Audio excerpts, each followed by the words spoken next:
박수종의 뉴스 정면 승부. 박수종입니다. 금요일 뉴스 정면 승부 시작하겠습니다. 우리 영예를 지키다 고귀한 목숨을 바친 46명의 장병들의 숭고한 희생을 잊지 않을 것입니다. 이명박 박근혜 정부 7년간 우리 국방과 안보는 참담한 수준으로 무너졌습니다. 청와대와 정부는 책임지는 사람 없고 새누리당은 부끄러움을 모릅니다. 천안함 장병들의 영령 앞에서 부끄러운 줄 알아야 합니다. 문재인 대통령이 2015년 천안함 폭침 5주기를 맞아서 한 얘기입니다. 김영철이 온답니다. 문재인 대통령의 곤혹스러운 선택 부분도 이해를 해야 합니다. 하지만 펜스 부통령의 천안함 기념관 방문과 트럼프 대통령이 연두교소에서 탈북자 지성호 씨와 원비어 가족을 소개한 점은 어떻게 이해해야 할까요? 우리가 해야 할 일을 미국이 대신한 것은 아닙니까? 적어도 안보에서는 두 번 다시라는 기회는 없습니다. 이 점에서 저는 개인적으로 국수주의자고 민족주의자입니다. 야당 의원분들 안보 말씀하시지요. 감히 여쭙겠습니다. 51명의 국정농단 피의자 중 49명이 1심 선고 끝났습니다. 나라를 이렇게 망가뜨린 것은 안보가 아닙니까? 적어도 대통령 한 분 제대로 모시지 못한 부분에 대해서 통렬한 반성을 먼저 해야 하지 않을까요? 여야를 막론하고 국가안보의 가장 기본인 군 복무와 납세 의무라도 제대로 좀 지켜보십시오. 뉴스 정면 승부 시작하겠습니다.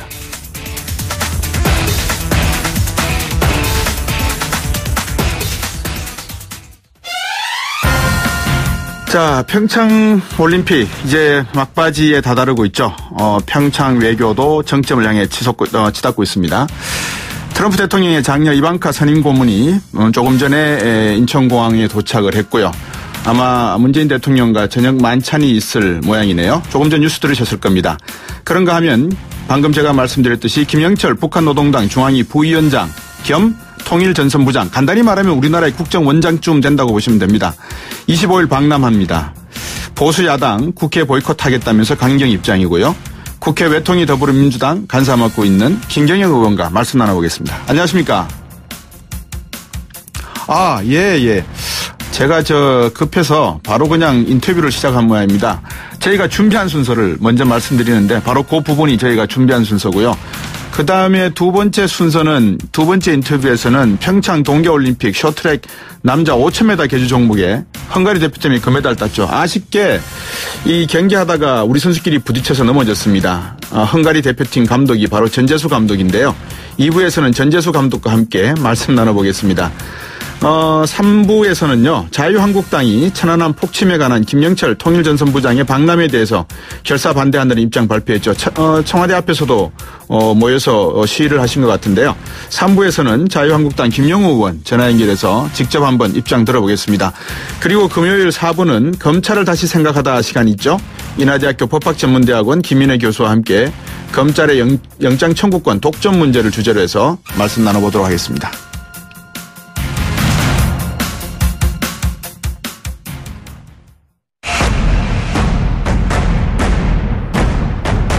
박수종의 뉴스 정면 승부.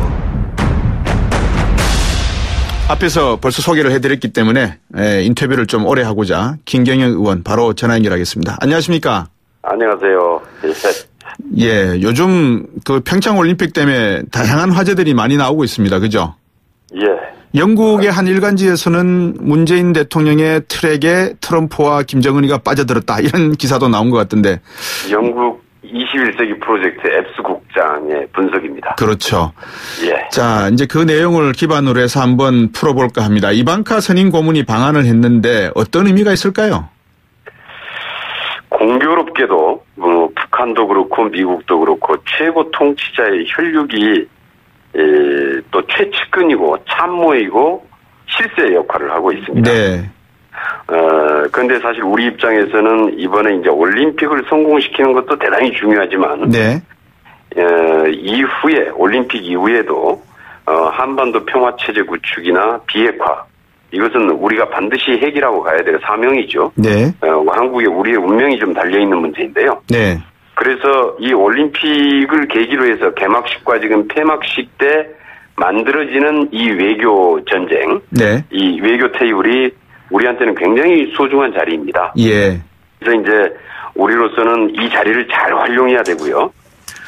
그래서 이번에 아마 우리 그 트럼프 대통령의 딸 백악관 선임 고문 이방카의 이제 방한도 역시 그런 의미에서 대단히 중요한데 우선 지난번에 펜스 부통령이 왔을 때 네. 이 회동이 불발됐잖아요. 예. 그리고 미국에 돌아가서 또 미국 내에 또 비난 여론에 상당히 시달렸습니다. 예. 안가니만 못했다. 뭐 갖다가 좀 왜 그랬냐 뭐 이제 이러면서 많았는데 예. 아마 좀 그런 것들에 대한 비난도 좀 의식을 할 것 같고요. 네. 그다음에 이번에는 그래서 아마 이제 내세우는 것은 우선 그 올림픽 이 폐막식 축하와 미국 선수단 격려 네. 이렇게 지금 내세우고 있지 않습니까? 예. 예, 그런데 이제 이번에 같이 방한한 일행들을 예. 한번 잘 볼 필요가 있는데요. 예. 그 리스 상원 의원 예. 다음번 아마 상원 외교위원장에 지금 거의 내정돼 있죠. 예. 예, 그리고 이번에 그 후커 NSC 한반도 보좌관. 예. 여기는 이번에 이방카가 방한하기 이전에 특별히 또 NSC에서 한반도 문제와 관련해서 브리핑을 받았습니다. 예. 예, 그래서 아마 일정 정도 아마 그런 부분들에 대한 메시지도 있지 않겠느냐 이렇게 보고 있습니다. 자세히 말씀을 해 주셨는데 자, 그러면 이제 여러 가지 이 일정이 김여정의 방문에 이어서 이제 이방카의 방문도 의미를 해석을 해야 되는데 우리 청와대가 아주 바쁘게 이런 미국과 북한 간의 대화도 주선을 하는 가운데에 한반도에 벌어지고 있는 긴장 관계를 조금 더 이완시키려는 노력을 해야 된다. 이제 이거 아니겠습니까? 그죠? 예. 오늘 저녁에 만나실 때 식사를 하실 때 뭐 북미 대화의 진전을 기대하는 메시지 아마 이방카 입을 통해서는 나오기 어렵겠지만 방금 말씀 주신 리스 상원 의원이나 후커 NSC 부위원장 이분들에게는 어떤 메시지가 간접적으로 전달되지 않을까요? 아마 저희도 이제 공식석상에서 그런 문제가 거론이 되겠느냐. 그렇죠. 라는 거에 대해서는 좀 회의적입니다. 예. 단지 아까 말씀드린 그 함께 동행하고 있는 방문단의 실무진 차원에서 충분히 접촉이 가능하고 실무진 차원에서 협의는 충분히 있을 수 있다 이렇게 보고 있습니다. 예. 어제도 저희들이 인터뷰에서 말씀을 나눴습니다만 사실 이방카하고 김영철 간의 미팅이라는 건 격도 안 맞고 아무런 의미가 없는 것 같다 이렇게 말씀을 나눴는데 그 점에 대해서는 뭐 동의를 하시겠습니까? 뭐 격의 문제는 어떨지 모르겠고요. 예. 일단 좀 이렇게 좀 그 관심사 쉽게 핀트가 좀 안 맞을 것 같습니다. 그렇죠. 예, 안 맞을 것 같고 아까 말씀드린 동행했던 NSC 보좌관이 과거에 북한을 방문해서 예. 김영철 당시에 뭐 케네스 배인가요? 그때 그 미국의 케네스 영유 배입니다. 문제를 네네. 해결하기 위해서 예. 그 방문해가지고 회담을 한 적이 있습니다. 그래서 예. 서로 안면이 있는 관계거든요. 그렇죠. 2014년도에. 네. 예, 그래서 이제 이번에 좀 제가 보기에도 그걸 좀 감안해서 후커 보좌관을 긴급 동행단에 방한단에 합류시킨 게 아니냐라고 저도 추측을 하고 있습니다. 예. 자, 이방카가 출국하기 전에 우리 취재진과 일본 취재진들에게 대한항공 편으로 떠난다는 게 나와가지고 우리 중앙일보도 기자분도 아마 나가서 인터뷰하는 것을 유튜브에 올린 적이 있고요.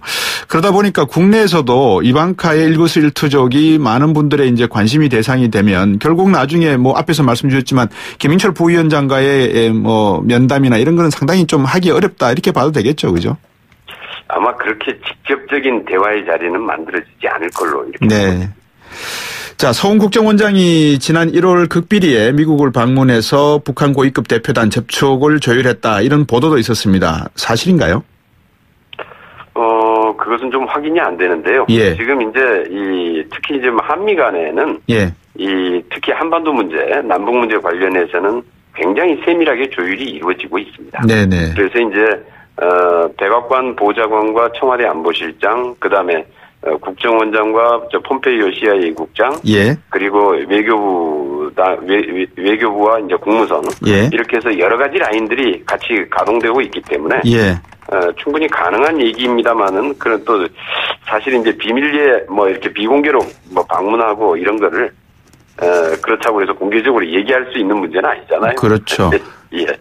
그 서른 의원도 지난번 인터뷰에서 그렇게 말씀을 하셨어요. 사실 우리나라가 안보실장, 정의용 안보실장을 비롯해서 대통령 안보특보, 문정인 특보 등을 비롯한 많은 분들이 지금 미국과 토시 하나도 빠뜨리지 않고 논의하려는 노력을 하고 있다. 그런 말씀을 주시는데 상대적으로 우리 국민들의 관심은 많이 있습니다만 우리 국민들이 그 부분에 대해서 이해도가 좀 낮은 것 같아서 앞으로 이 대통령이나 아니면 청와대 안보 관련자분들이 김영철 부위원장과 방남 이 이후에 조금 국민들에게 많은 내용은 아니더라도 일부 내용은 좀 알려주실 필요가 있지 않을까요? 어떻게 보십니까?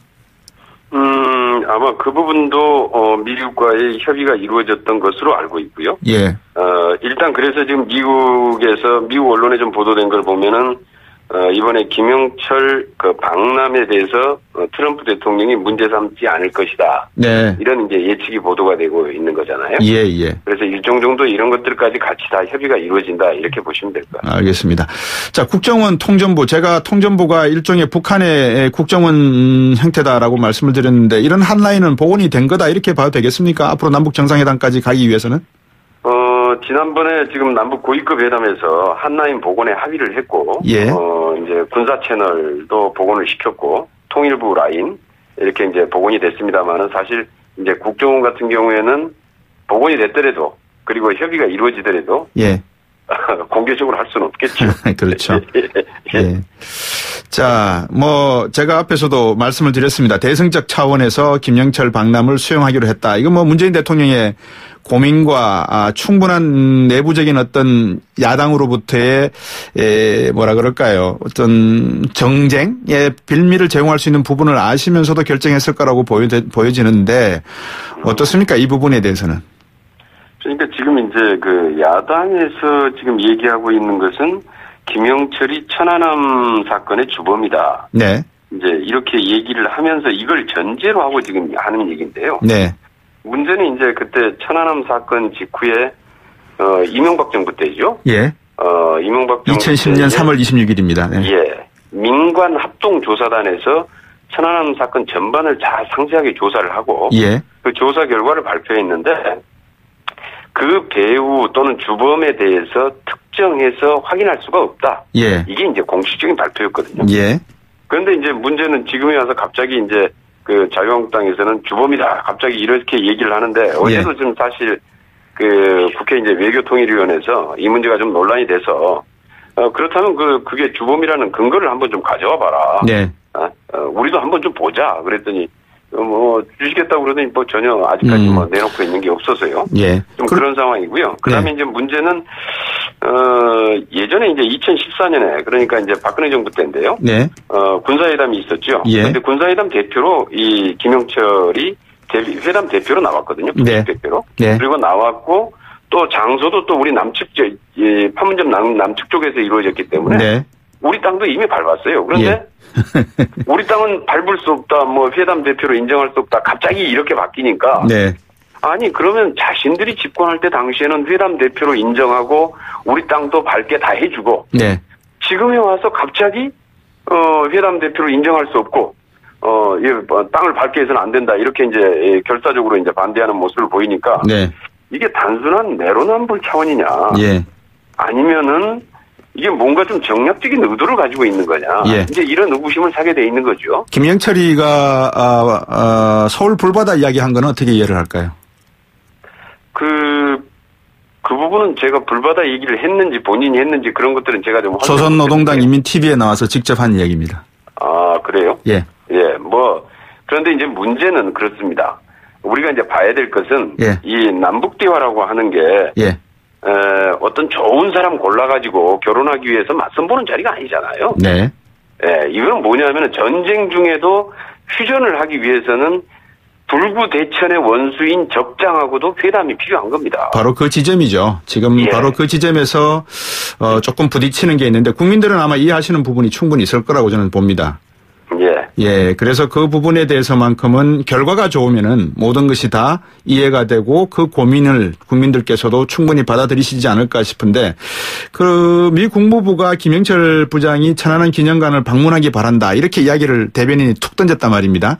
그 말에 상당한 가시가 있는 것 같아요. 어떻게 느끼셨습니까? 그 이제 지금 이제 그 미 국무부 쪽은 어찌됐든지 압박과 대화의 병행 전략 중에서 예. 대화 직전에 압박을 최대한으로 압박 수위를 이제 올리겠다 이제 이런 의도로 보이는데요. 네. 문제는 이제 북한이 천안함 사건이 자기들의 소행이라고 인정을 안 하고 있다는 겁니다. 예. 네. 그런데 뭐 그것 때문에 해서 뭐 거기에서 가려고 하겠습니까? 예. 그런데 이제 문제는 천안함 사건이 북한의 소행이다라는 걸 인정하는 게 먼저 이루어져야 다음 단계에 뭐가 좀 가능하겠지요. 네. 그런데 그 부분은 좀 그래서 전혀 좀 실현 가능하지 않을 것 같고요. 예. 내일 천안함 유족들이 광화문에서 기자회견을 할 예정이라고 하시는데 이게 너무 정치가 이런 그 유족분들이나 이런 내용을 너무 깊게 들고 왜곡시키는 부분을 좀 걱정이 되는데 어떻게 보십니까, 이 부분은? 저도 이제 지금 그 한국당이 지금 올림픽 전후해서 그리고 계속 지금 벌어지는 그 아주 낡은 색깔론 프레임, 예. 이념 대결 공세. 예. 이래가지고 이것을 이제 하나의 좀 그 남남 갈등을 조장시키는 이런 과정을 좀 낳고 있는데 사실 이제 이 유족들의 아픔까지 이걸 좀 감정적으로 자극해가지고 정략적으로 이용하려고 해서는 안 된다. 이런 좀 설득 좀 하시죠, 그러면. 여당이 나서서. 예. 네, 그래서 이거는 정말로 이거는 유족을 두 번 울리는 상황이고요. 예. 문제는 아마 유족들께서도 이 천안함 폭침 관련해서 예. 이 희생의 아픔을 듣고 다시는 사실 이런 사건이 재발하지 않도록 예. 어떻게 한반도의 평화 체제를 구축해 나갈 것이냐. 네. 여기에도 훨씬 더 관심이 있지 않을까 이렇게 생각합니다. 김경희 의원께서 폭침이라고 하셨는데 침몰이 아니고 폭침이라고 생각하시는 거죠? 뭐 그거는 저희 당의 공식적으로 폭침이라고. 알겠습니다. 오늘 말씀 여기까지 듣겠습니다. 고맙습니다. 예, 감사합니다. 네, 더불어민주당 김경엽 의원이었습니다. 입으로 오겠습니다.